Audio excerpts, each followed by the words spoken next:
ರಾಜ್ಯಾಧ್ಯಕ್ಷರು ಕರ್ನಾಟಕ ದಲಿತ ಸಂಘರ್ಷ ಸಮಿತಿ, ಜಾವೀದ್ ಖಾನ್ ದಲಿತ ಸೇನೆ ರಾಜ್ಯ ಸಂಘಟನಾ ಕಾರ್ಯದರ್ಶಿಗಳು, ಜಾವೀದ್ ಖಾಲಿದ್ ಖಾನ್ ರಾಜ್ಯ ಯುವ ಅಧ್ಯಕ್ಷರು ದಲಿತ ಸೇನೆ, ಮತ್ತು ನಮ್ಮ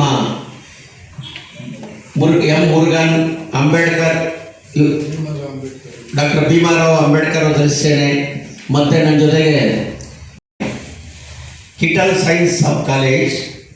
ಇದು ಚರ್ಚ್ ಆಫ್ ಸೌತ್ ಇಂಡಿಯಾದೊಂದು ದೊಡ್ಡ ಕಾಲೇಜು. ಇಡೀ ರಾಷ್ಟ್ರದಲ್ಲಿ ಮತ್ತು ವಿದೇಶದಲ್ಲೂ ಕೂಡ ಈ ಸಂಸ್ಥೆ ಇದೆ. ಈ ಸಂಸ್ಥೆಯಲ್ಲಿ ಬಡ ಎನ್ನೋ ಒಬ್ಬ ಅಲ್ಪಸಂಖ್ಯಾತ ಸಮುದಾಯದ ಬಡವರು, ಭಾರಿ ಬಡವರು, ಅವರು ಗುತ್ತಿಗೆ ಕೆಲಸ ಮಾಡಿದ್ದಾರೆ. ಗುತ್ತಿಗೆ ಕೆಲಸ ಮಾಡಿ ಅಂತೇಳಿ 22/10/2014 ಈ ಕಿಟಲ್ ಸಂಸ್ಥೆಯವರು ಅವ್ರಿಗೆ ಅನುಮತಿ ಕೊಟ್ಟಿದ್ದಾರೆ. ಅಲ್ಲಿಗೆ ಈಗಾಗಲೇ 9 ವರ್ಷ ಆಯಿತು. ಇಷ್ಟೊಂದು ಅನುಮತಿ ಕೊಟ್ಟ ಮೇಲೆ ಅವರು ಒಂದು ಏನು ಕೊರೋನಾ ಸಮಯದಲ್ಲೂ ಕೂಡ ಅವರು ಕೆಲಸ ಮಾಡಿದ್ದಾರೆ.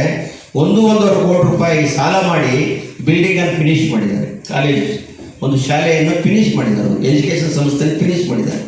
ಅವರಿಗೆ ಹಣ ಕೊಡಬೇಕಾದ ಧರ್ಮ ಅಲ್ವಾ? ಒಬ್ಬ ಮುಸ್ಲಿಂ ಅನ್ನೋ ಕಾರಣಕ್ಕಾಗಿ ಈ ಚರ್ಚ್ ಆಫ್ ಸೌತ್ ಇಂಡಿಯಾದವರು ಇಷ್ಟೊಂದು ಶೋಷಣೆ ಮಾಡೋಲ್ಲ. ಈ ಶೋಷಣೆಯನ್ನು ಕರ್ನಾಟಕ ದಲಿತ ಸಂಘರ್ಷ ಸಮಿತಿ, ದಲಿತ ಸೇನೆ ಮತ್ತು ಅಂಬೇಡ್ಕರ್ ಯುವ ಸೇನೆ ಎಲ್ಲ ನಾವು ಖಂಡನೆ ಮಾಡ್ತಾ ಇದ್ದೀವಿ. ಜೊತೆಗೆ ಇದನ್ನು ಇಲ್ಲಿ ಲೋಕಾಯುಕ್ತ ಕೂಡ ಈ ಸಂಸ್ಥೆಯಲ್ಲಿ ದುಡ್ಡಿದೆ ಕೊಡಲಿಲ್ಲ ಅನ್ನೋದು ಕೂಡ ಲೋಕಾಯುಕ್ತರು ಕೂಡ ಅದನ್ನು ಆಪಾದನೆ ಮಾಡಿದ್ದಾರೆ. ಲೋಕಾಯುಕ್ತ ಸಂಸ್ಥೆ ಕೂಡ ಆಪಾದನೆ ಮಾಡಿದ್ದಾರೆ.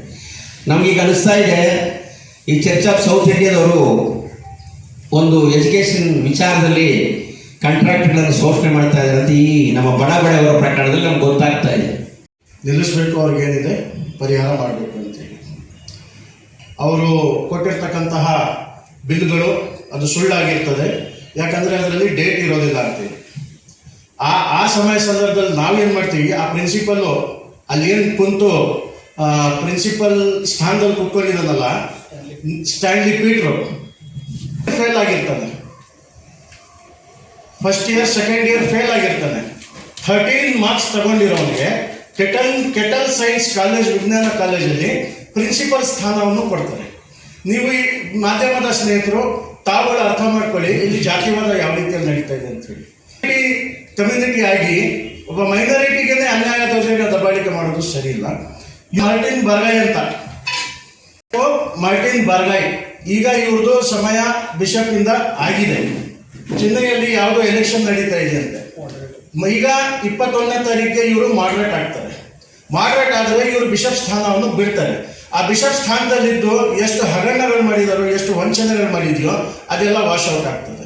ನಾವು ಯಾವುದೇ ಕಾರಣಕ್ಕೂ ಇವ್ರಿಗೆ ಮಾಡ್ರೇಟ್ ಆಗೋದಕ್ಕೆ ಬಿಡೋದಿಲ್ಲ. ಎಲ್ಲಿವರೆಗೂ ಅಬ್ದುಲ್ಲಾ ಬಡಬಡಿಗೆ ನ್ಯಾಯ ಸಿಗಲ್ವೋ, ಬಿಷಪ್ ಮಾರ್ಟಿನ್ ಬರ್ಗಾಯ್ ಅನ್ನೋರು ಇವರು ದೊಡ್ಡ, ಈಗ ನಾವು ಮಾಧ್ಯಮದ ಮುಂದೆ ಹೇಳಿದರೆ ಸರಿ ಹೋಗೋದಿಲ್ಲ. ನಾನು ನನ್ನ ಪದಗಳನ್ನು ಸರಿಯಾದ ರೀತಿಯಲ್ಲಿ ಬಳಕೆ ಮಾಡಬೇಕಂತ ಹೇಳ್ಬಿಟ್ಟು ಪ್ರಯತ್ನ ಮಾಡ್ತೀನಿ.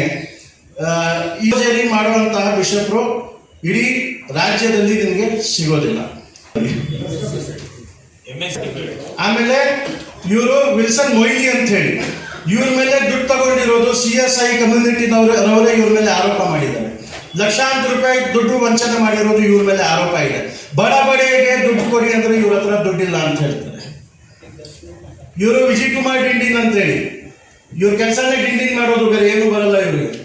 ಇವ್ರು ಕೋರ್ಟ್ಗೆ ಹೋಗಿ ಅಂತಾರೆ. ನಾವು ಯಾವುದೇ ಕಾರಣಕ್ಕೂ ಮಾಧ್ಯಮದ ಸ್ನೇಹಿತರಿಂದ ನಾವು ಕೇಳ್ಕೊಳ್ತೀವಿ, ನಾವು ಯಾವುದೇ ಕಾರಣಕ್ಕೂ ಕೋರ್ಟು ಕಚೇರಿಗೆ ಹೋಗೋದಿಕ್ಕೆ ನಾವು ಹೋಗಲ್ಲ. ಬಡಬಡಿಗೆ ನ್ಯಾಯ ಕೊಡಿಸೋದಿಕ್ಕೆ 21ನೇ ತಾರೀಕು ಓಕೆನಾ, 21ನೇ ತಾರೀಕು ಫ್ರೀಡಂ ಪಾರ್ಕ್ ಎದುರುಗಡೆ ನಾವು ಹೋರಾಟ ಮಾಡ್ತಾ ಇದ್ದೀವಿ. ಕಪ್ಪು ಬಟ್ಟೆ ಪ್ರದರ್ಶನ ಬಿಷಪ್ ಮಾರ್ಟಿನ್ ಬರ್ಗಾಯ್ ವಿರುದ್ಧ ಮತ್ತೆ ಆ ಕಾಲೇಜ್ ವಿರುದ್ಧ. ಸ್ಟಾಲಿನ್ ಪೀಟರ್ಗೆ ಆ ಕಾಲೇಜಿಂದ ಆಚೆ ಹಾಕಬೇಕು. ನಾವು ಆಗಲೇ minority commission, minority minister, education minister, in charge minister, home minister, ಮಾನವ ಹಕ್ಕುಗಳ ಆಯೋಗ ಎಲ್ಲ ಕಡೆನೂ ನಾವು ಅವ್ರ ವಿರುದ್ಧವಾಗಿ ಕಂಪ್ಲೇಂಟ್ ಕೊಟ್ಟಿದ್ದೀವಿ.